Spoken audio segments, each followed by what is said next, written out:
politics and major international events, including the Tiananmen Square protests and Eastern Europe after the fall of the Berlin Wall. Jackie has been recognized with many awards, including national Emmys and an Edward R. Murrow Award. She also spent a decade at the Kaiser Family Foundation, focusing on health policy communications and training journalists in countries with emerging AIDS epidemics. Today, Jackie is a communications consultant specializing in the nonprofit sector. She frequently moderates events and conferences and holds public speaking and TED Talk workshops. Jackie is also a vice chair of the ABIM Foundation Board of Trustees and often serves on advisory committees in the health policy area. In addition, I would note with great admiration and great appreciation that Jackie often serves as a moderator and/or interviewer for various Health Medicine Society programs. She always does an outstanding job, which she will certainly do today. So I'm especially delighted to welcome her back, as always, to the Aspen stage. Thank you, Benjamin. Thank you, Jackie. It's all yours. And of course, thank you all for being here. I promise you, you're going to enjoy the next hour. Thanks again. She's got it. Don't worry. Thank you, Ruth. And welcome, everyone. Thank you for spending part of your day with us. It is always a pleasure to be associated with an event that Ruth Katz puts together because it's going to be good. And I have a particular pleasure coming to this event with our guest, Benjamin Lerner, who is brave and resilient and creative. And I can say this with certainty in the interest of full disclosure. I have known Ben for about 20 years. As a little boy, he would be in our house, and on more than one occasion, he would play the piano. Beyond his years, I will say, he was on my husband's Little League baseball team. It's true. And so it is a particular delight to be with him now. Ben grew up in Washington, D.C. He lives in Vermont now. He is 3 years sober, which is wonderful and remarkable. And Ben, you gave a remarkably candid interview in Vermont Magazine, and you tell a story when you were in your young teens about going into a friend's house and discovering a six-pack of Sam Adams. And you said after you had had a few bottles, the raging voices inside your head telling me I was not good enough disappeared. Was that the beginning? That was the first time I ever intentionally drank with the intention of changing consciousness, because for as long as I can remember, I was an addict before I ever picked up my first drink or drug. And when I drank that musty, disgusting, past its prime elixir, it took me to a place where for the first time in my life, I didn't hate myself. And the baggage of bondage of self just evaporated and disappeared, and it was this poisonous, euphoric, lucid bliss. And I chased it for another 10 years. What do you mean you were an addict before you ever drank or did drugs? Well, I don't know how it's like for everyone else, but for me, addiction boils down to a need to feel comfortable in one's own skin and to seek out these destructive, repetitive behaviors of a chemical compulsion, not because I wanted to go against the wishes of my family or society or anything like that, but just because when I used and I drank, I felt comfortable. And before I ever used chemicals for that comfort, I would have other compulsive behaviors. I would collect things. Nothing against Pokemon, but Pokemon cards were an original drug for me. Video games, approval from people. So before the illicit and illegal chemicals or the alcohol underage ever came into the picture, I was an addict to everything. Part of your family history is that you are the great-grandson of Irving Berlin. And normally, I would not bring that up as particularly relevant to your life now, except it was something that was that became a part of your struggle. In what way? Well, sometimes pressure, both real and imagined, dictates the course of your life. And for me, I came from a very musical and a very journalistic and verbose family. I can remember specifically my father, when I was 10, 11, 12 years old, would give me these only semi-abridged versions of British classics like Great Expectations, and my other friends were watching Cartoon Network, and I was having discussions with these baby boomers around the table about geopolitical topics and kind of Karl Marx dialectical materialism, and I would kind of not understand anything about it, but I would want to be part of this intellectual discourse because I considered it the legacy of my family, and the same thing extended to music. When I The first, need to perform. yes, the need to perform and be accepted, because acceptance was a drug for me in the same way that drugs became. And it wasn't the fault really of my family, because they were lovely. They were nurturing and they gave me every privilege that a family could give me, but the pressure became internalized because I would hear all these people talking about how great the journalist ancestors that I had were, as well as Irving Berlin, and how brilliant they were and the contributions that they made to society. And as a kid that didn't feel good enough already, to have that added pressure, not really from my family, but just with the name and the association, I kind of would close myself off and go into myself to escape, and eventually drugs became the escape from that feeling of not being good enough that became increased by the pressure of having to live up to my family's legacy. And through most of maybe middle school, certainly high school, it was alcohol and pot, right?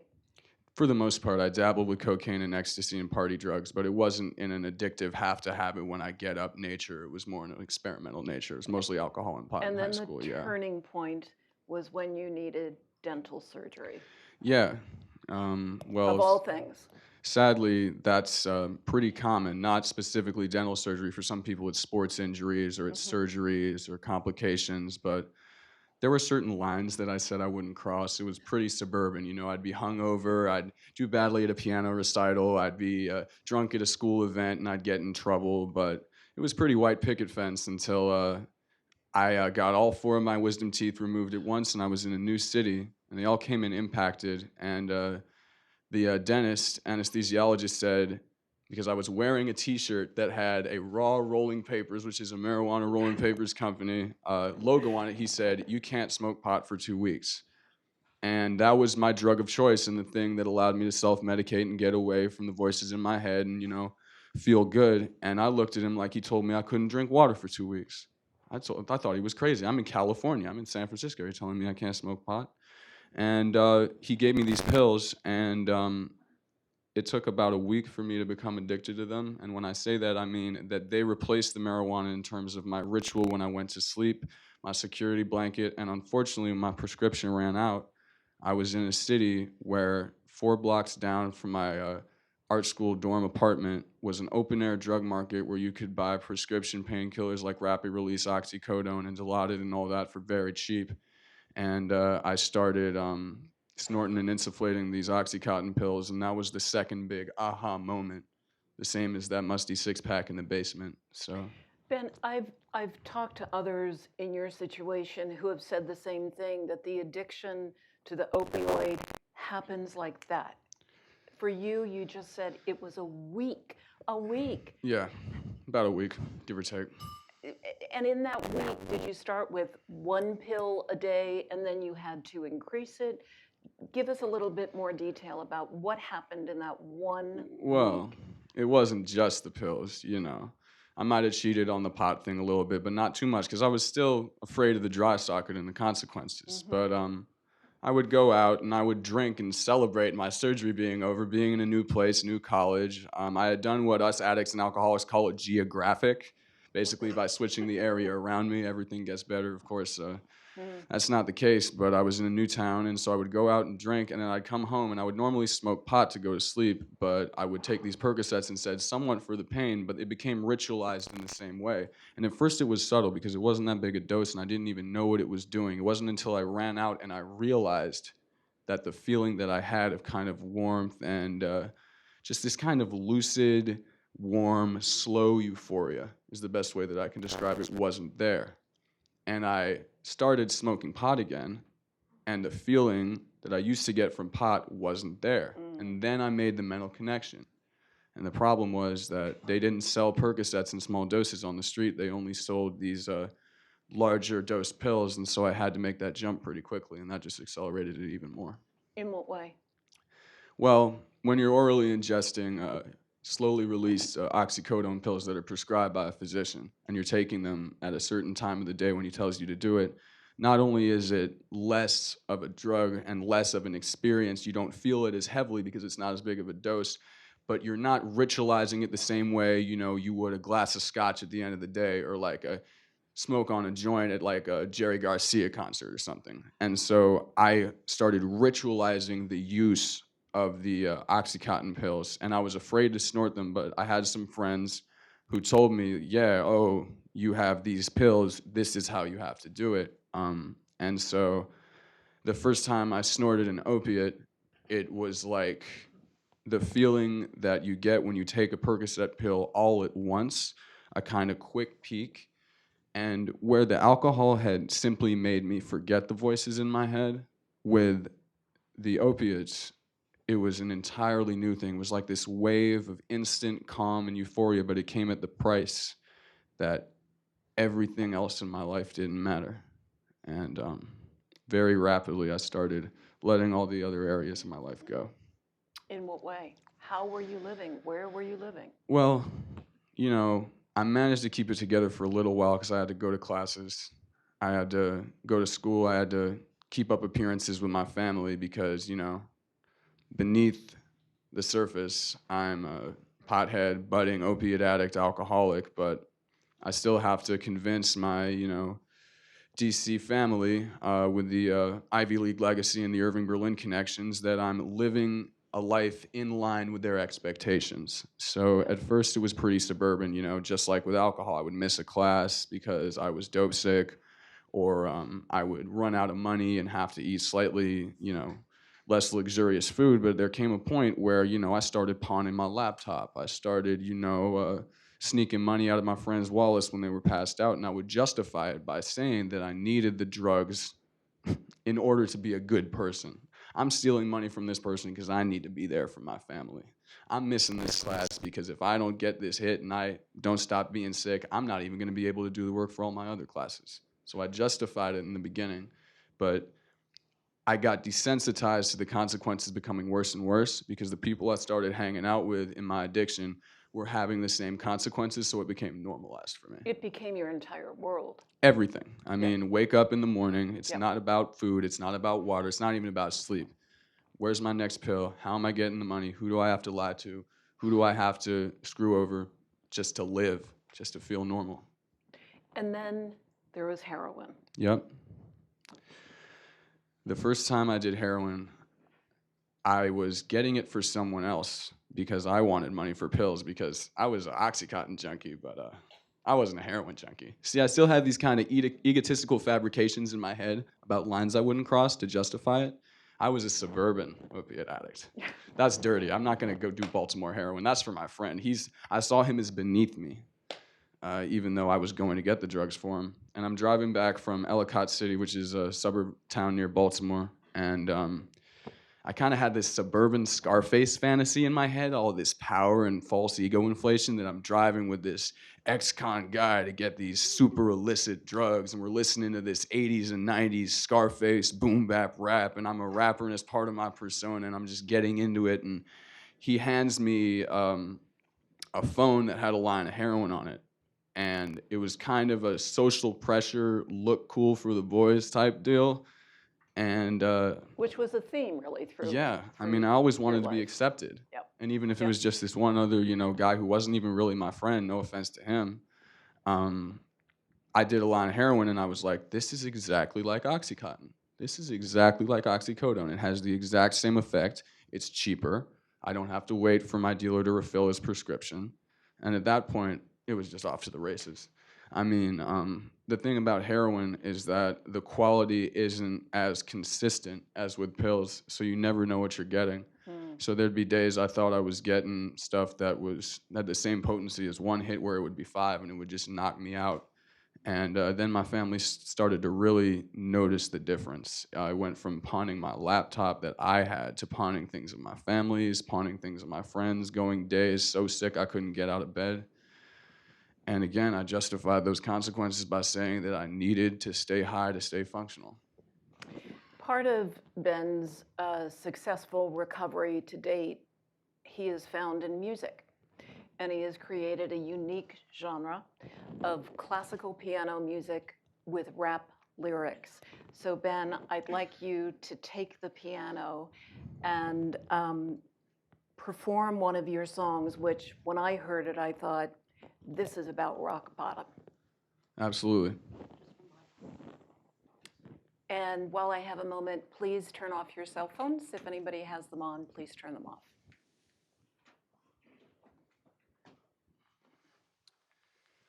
Thank you, Jackie. So as Jackie mentioned, I'm working on an album that combines elements of hip hop and classical piano and tells the story about my descent to addiction and subsequent recovery. And this song is called Alive When I Die, and tells the story of how when I was out in San Francisco, lying, stealing from my family, the only time I really felt alive was when I was killing myself with heroin. Because sometimes you gotta come close to death before you're ready to come back to life.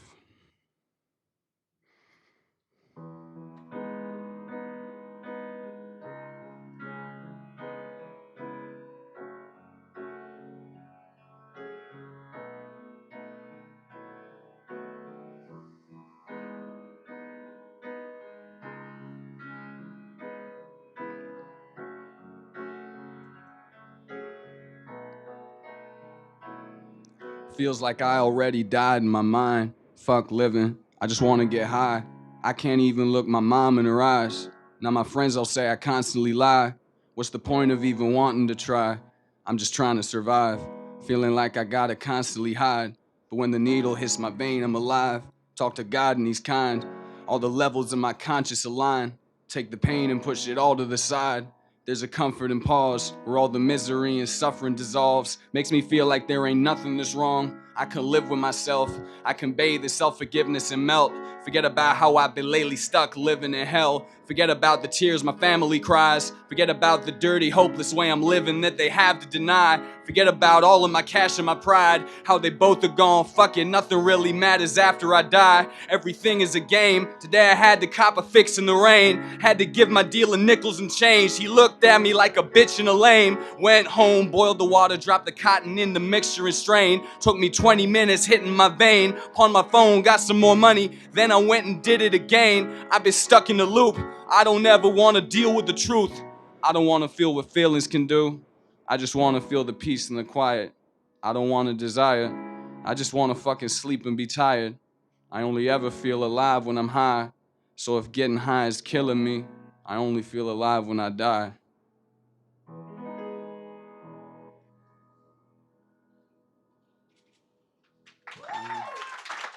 Thank you.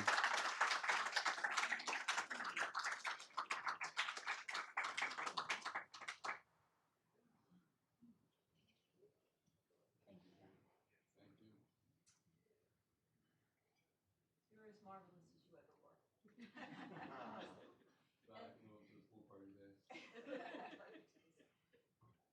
I have to make an observation that I'm sure you thought about before we continue the interview. Am I not on?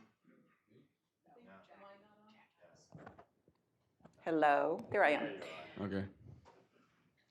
There is an irony, of course, about this, that the need to perform as a younger person was such a point of pressure in your life.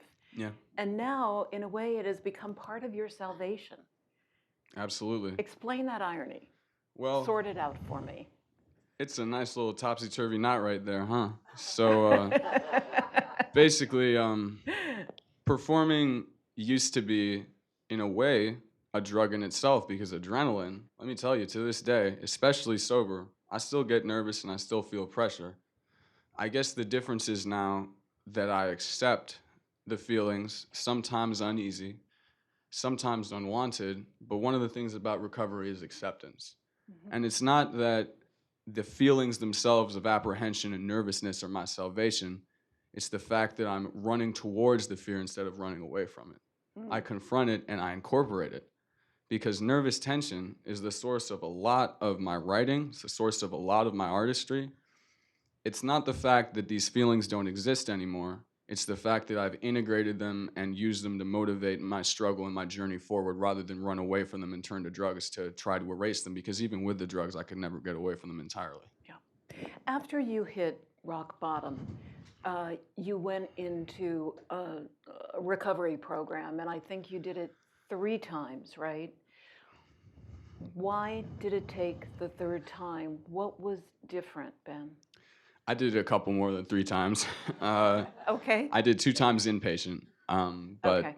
every single time, except for a period of 1 year after the first inpatient, when I managed to convince my family I wasn't using or using less, I was in and out of outpatient programs on Okay. Suboxone maintenance. In fact, from the fall of 2014 to the summer of 2016, when I got sober, there was not more than 3 days when I didn't have some kind of opiate in my system. But some of the opiates were prescribed by physicians, buprenorphine, naloxone, Suboxone, as a kind of harm reduction measure to keep me away from heroin. And it does work great things for a lot of people, but for me, it really just it just kept me in the cycle because I would just use it to not be sick on certain days. But about when it really worked, the time that I did this time, the reason is that I was ready. I really don't know how to describe it other than that, because no matter how hard the consequences got, no matter how far I went into the realms, going so far as going days without sleep, not leaving my room unless it's to buy crack and dope, stealing thousands of dollars from my friends and family and complete strangers, it wasn't enough because heroin and crack was still the solution for me. Everything was justified by that euphoric release and, like I say in the song, that feeling of talking to God and feeling the kindness and presence of a benevolent purpose in the universe. And drugs did it for me until one day when, I had all the drugs I wanted. I was sitting in this seedy motel room in New Jersey that me and my friend from New York had gotten, because I went to New York to use one time because I had a good connection there. And this was about 3 weeks before I went into treatment. And, shooting dope, smoking crack, and I had everything I thought that I wanted, but it didn't take me to the place that I wanted to go. And I was high. You can't not be high with that kind of amount of illicit drugs in your system. But I wasn't spiritually and emotionally high. The voices in my head came back, and I couldn't fight them anymore. Because at a certain point, the drugs become kind of white background noise that is just nothing more than kind of a quiet distraction from the underlying issues. And the underlying issues had gotten stronger as my drug use had increased. There's a saying in recovery, your disease is doing push-ups in the parking lot. And that's what happened to me. My disease of addiction and my mental health problems were continually getting worse as my use was increasing. And I was just humble, I was scared, and I was tired, and I was weak. But sometimes in that weakness, you can find your purpose and your ultimate strength, because ironically in recovery, the ultimate strength comes from surrendering to forces greater than yourself that you cannot sustainably use substances. And for the first time in my life, I was ready to try something different. You needed to be ready. Yeah. Nobody could talk you into it. It had to be you. I feel like some people could have put me in a position where I needed to go to rehab, taking my resources away from me, taking my ability to get high away from me. And that's what happened the first time I went to inpatient. My family gave me an ultimatum, but as an addict, I'm always going to find ways to kind of maneuver within those circumstances and do what's required of me until I'm alone. I have a sustainable source of income and a residence and a place where I can get away with using. Sadly, I don't think that there is really any way that, other than putting people in situations where they can learn to love themselves and be vulnerable enough and ready to seek help, that you can. But you can give people the opportunities to get treatment that they can afford in a good place once they're ready. As you've made clear through this interview, you come from a very privileged background. Not everyone has that in their life. So for those who are struggling with what you once did for a long time, what about your experience could they take and learn from, not having the same resources as you? Well, when I went to the treatment center I did this time around, it was in rural Pennsylvania, and I got to see the full variety of experiences. There were some kids like me who were sent with, nice insurance plans and their family money, who had fully outlined plans in support of their family. Because more than any of the money, my family was supportive and still in my life. And I had access to options, and I was knowledgeable, and I had treatment resources. What I learned is that a lot of these kids didn't have positive environments to return to. They didn't have good state-funded housing programs. They didn't have any real way to get a job after they got out. And I think what's important to take away is that treatment is more than just going to a rehab center. My ultimate privilege was that I had a family that was willing to pay for my sober housing after I got out. I had a family that made sure that I was going to meetings, and I had the opportunity, with all of that stability, to go out and seek employment and a new purpose in my life as a recovering addict. And it's not just that these kids weren't able to afford treatment, it's that once they got out of treatment, they didn't have a safe place to go to, a safe and sober place to go to. So I think what people who have fewer resources than me can take solace in, though, is no matter if you go to a cushy $70,000 rehab program or a 5-day state-sponsored detox, there are free anonymous fellowship programs available that are there to help addicts free of charge once they get out. And it doesn't provide the same medical detox services, but the ultimate redemption of addicts, more than any money can buy, comes from the power of one addict helping another one. I want to open it up to questions from all of you. Just one more question from me, but if there's someone with a microphone, if you can get ready. As Ruth mentioned, Aspen and the National Academy have a project underway related to opioid addiction. If you could give them advice about one call to action, what would it be? Aftercare. Aftercare. And that's multifaceted. If I had to sum it up in one word, it would be purpose, but I think that it needs to be a 3-tiered approach. We need to talk about dual diagnosis mental health care, because a lot of addicts have other underlying issues. Sober housing and support. I think there needs to be state-run programs from either a private organization donations or tax programs or something that give addicts a place to stay after they get out. Because whether people are coming out of jail, which is America's biggest detox program, unfortunately, state-sponsored rehab or detox, or private or insurance-paid rehab or detox, they're eventually going to have to go back to the streets, because the eventual reality is that the goal for all of these recovering addicts isn't to keep them in the system and the institutions. It's to get them back reintegrated in society and become tax-paying citizens. And art and music is my salvation and my way to advocate and tell my story. But the most effective programs that I saw in these rehab facilities, no matter outpatient or inpatient, that really connected with the addicts was where they were able to regain purpose in their lives and have a voice, even if people aren't musicians, when they're speaking their truth through art, through music, through an applied passion such as a trade. I think the biggest challenge is we need to see addiction as not just something with a one-step fix that you can put someone, even someone who's ready, in treatment and say, we're done with this. Yeah. I wish it was that simple, but it's a lifelong condition, and it's something that we have to see as a long process that involves aftercare and all of the steps that come with it. Did you get that, Ruth? Okay. Who in the audience would like to join the conversation? There's a question back there. My name is Paula Gordon. I have a website called GordonDrugAbusePrevention.com, and I teach courses for Auburn University outreach online. One of the things I've come across that I find to be extremely helpful, and I wonder if you've heard about it or if you've seen it, and that is a 2-hour video. It's online. It's called, it's a dialogue between the Dalai Lama and Dr. Nora Volkow, who's head of NIDA. And she's showing him, takes place in Dharamshala in 2013.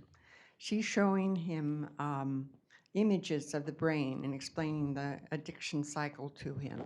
And as you have pointed out, the last phase is gaining authenticity, getting back to yourself. And one of the things that they're focusing on there is the need to reinstill a sense of humanity and values and purpose in people's lives, help them to that. regain it. I wonder,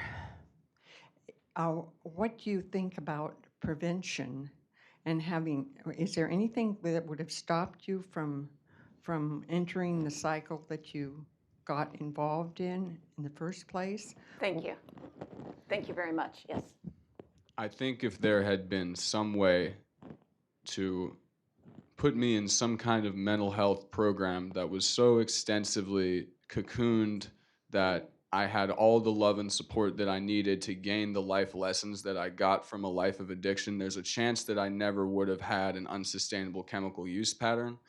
But I still think that sadly, for addicts, it's a learning experience, and that if I had kept a drink or drug out of my hands until I was 24 and had my first surgery or something, inevitably I still think that my system and the way that I'm hardwired with my experiences that I had as a child would have eventually led me to a unsustainable chemical use pattern. I'm not entirely sure, and everyone is different. I think for some addicts, it's trauma-based, and there can be therapies that you can integrate.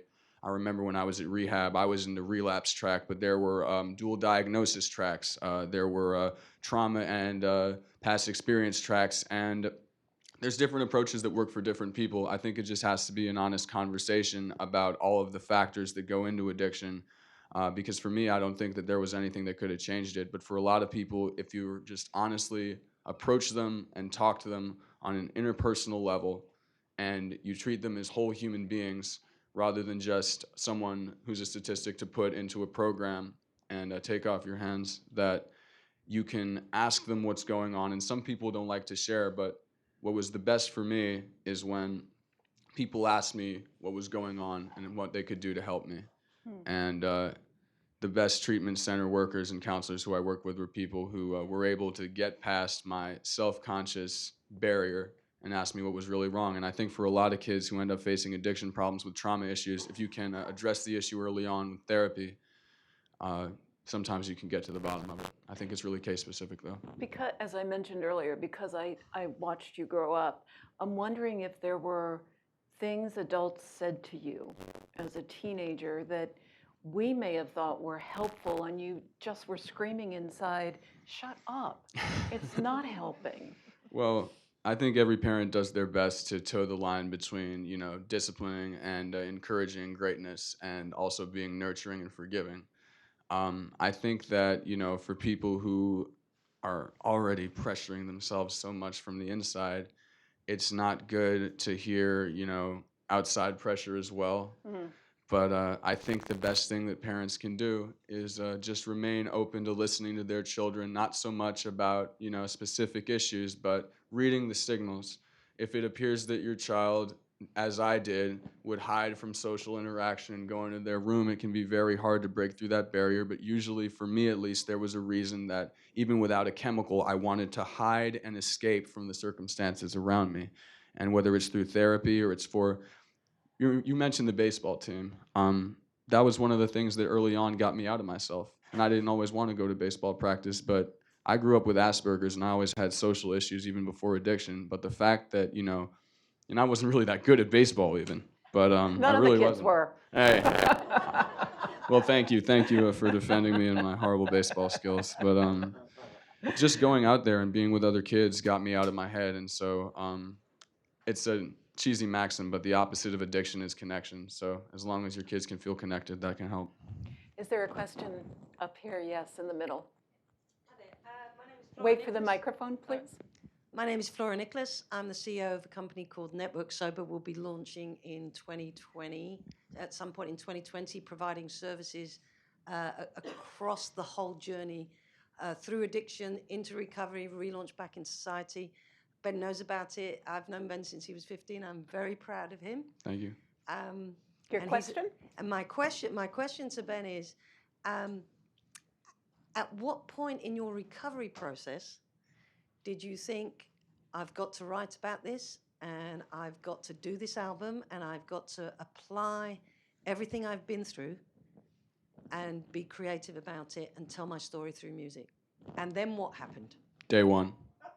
But I was already making music before I came in. But what I like about music and art is that it allows me to tell my story. Before I was privileged enough to meet Joshua Sherman, founder of Old Mill Road Recording and 1761 Arts, which gave me the money for my arts residency. I was making music about sobriety since the day that I got out of treatment. I struggled with it when I first went in because I rapped about drugs and my addiction in itself was my identity. And I was scared that I wasn't going to be able to make music anymore. But when I got out, I realized that, creative expression was the drug that I've been searching for all along. And so I started writing rhymes and songs about what I was going through. Instead of the past music that I used to try to glorify my addiction and justify it, I started to talk about my insecurities and my fears, and I got real with myself.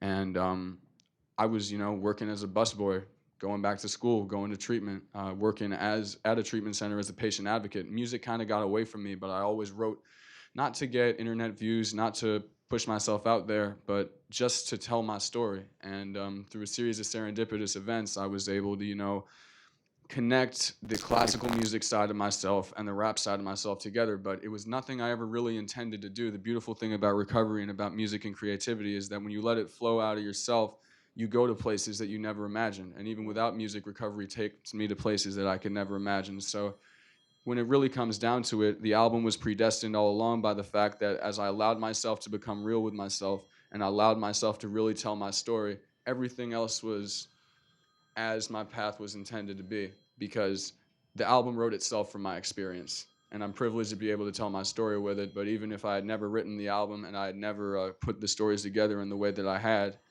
I would still be telling my story, because even without a platform, it's the best means of expression and coming to terms with my recovery. Do we have a question on this side? Yeah. Thanks for sharing your story, and thanks to Absolutely. Aspen for hosting this. So are there two Benjamins? Is there the one who was addicted and then the one I'm listening to now, or do you think of it all as a single person? I'm going to be an addict till the day that I die. I'm just not upset about it anymore. In fact, I'm grateful to be an addict because for all the hardship that I went through, it taught me all the lessons I need to be alive today. The thing about sobriety is that not everything is perfect now. I just have better tools to deal with it. There's a saying in the Anonymous Sobriety Fellowship that I'm part of, neither regret the past nor wish to shut the door on it. It's part of the promises. And what that means to me, separate from all the literature, is that all the things that I went through will never be erased, but it's better for me to integrate my past with the current being, because if I'm not cognizant of where I came from, I can make the same mistakes and history is going to repeat itself. It's kind of a contradiction, because if I get too comfortable in my recovery and I think I'm doing too well, that's the point where I get complacent and I screw up and I make mistakes. I might not relapse, but I might put myself in dangerous situations where, I might get slick and forget that I'm an addict for one day and have to start all over again. So I don't want to say that I'm proud of my addiction, but I'm proud to be a person in recovery who remembers who he was, because if I let it get away from me, then I might lose everything I have. And with that, I'm going to ask you, Ben, to return to the piano, sing one final song in the way that the first song was, go ahead, was about hitting rock bottom. This is about something that Ben spoke about a little while ago, and that is the need for acceptance of oneself.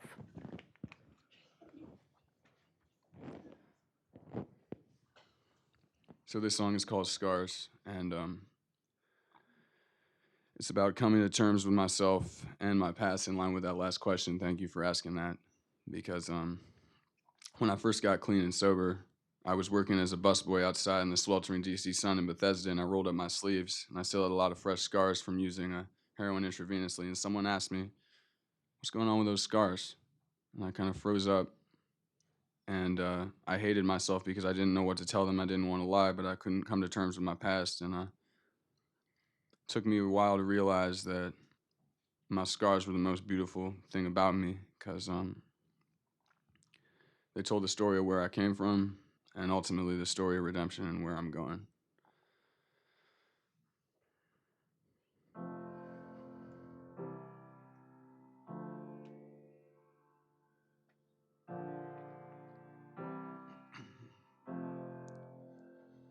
I used to hate all of the scars upon my arms and my face. Used to wish for pure perfection with no mark and no trace of any blemish in my image, cause it's hard to relate to other people acting shallow, cruel, heartless, and fake.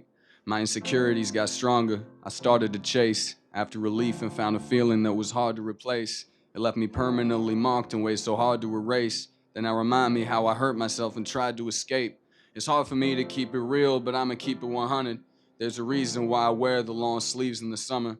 There's a reason why I edit all my posts and my pictures and change the way I look with filters with control and precision. But now I'm walking out the shadows with an honest submission. My complexion isn't perfect in its honest condition. And I got marks up on my body that were caused from addiction. Cause ain't nobody perfect, we all got our flaws and we're different. And there's some people who ain't really got no scars on their skin, but they'll relate to this, cause everyone is scarred from within. And some obsess about their weight till they're awfully thin, preoccupied with what some other people possibly think. And some are scarred from hella trauma they didn't deserve, so they take out all their hatred and resentment with words, or acting different cause they're so afraid to get themselves hurt that every possible attempt at real affection is curved. Rather live an ugly truth than live a beautiful lie, because the truth is that my scars are really stupid to hide. Cause if somebody doesn't see the inner beauty inside, it's cause they're caught up in illusion, so the truth gets denied. Used to be so damn obsessed with what to do with my scars, but truth be told, my imperfection's my most beautiful part. And I'm just proud that there's a part of me that sets me apart, reminding me how far I've managed to progress from the start.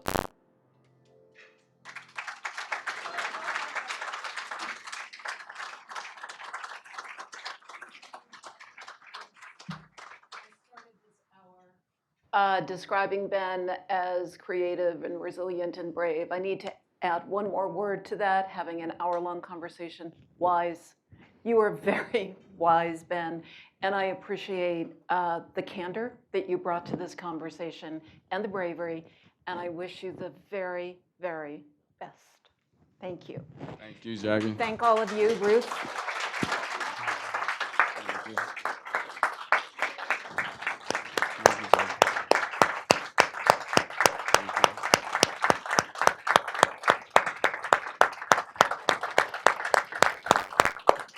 Appreciate it. Ben will be around for a little bit if people want to come up and ask some other questions. But thank you all for being here. We'll see you next time. Thank you. Thank you, Jackie. Thank you. Wow. Very talented.